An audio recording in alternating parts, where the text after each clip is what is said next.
So if you're getting poisoned by carbon monoxide, let's say you have a heater going, that pulse oximeter is actually going to start to increase.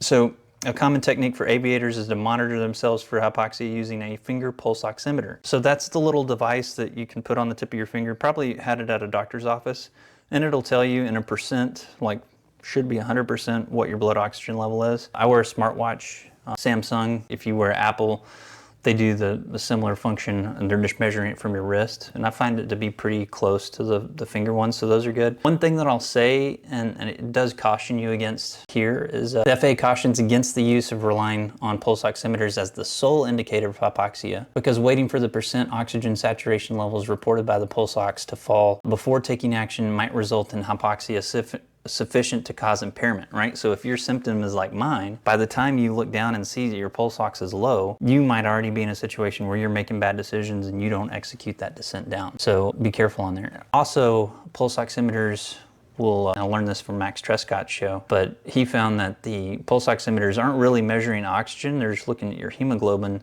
kind of your infrared signature of your hemoglobin when it has an oxygen molecule on it. Well, something that also binds to hemoglobin even better than oxygen is carbon monoxide. So if you're getting poisoned by carbon monoxide, let's say you have a heater going, that pulse oximeter is actually going to start to increase. So you'll start to see, hey, my pulse ox is 100%. I must be in great shape. So if you are used to seeing like the low 90s when you're at altitude, and all of a sudden you see 100%, that might be an early indication that you're getting some sort of carbon monoxide poisoning, so I'd investigate that further. Just thought I'd throw that in there because it's kind of interesting.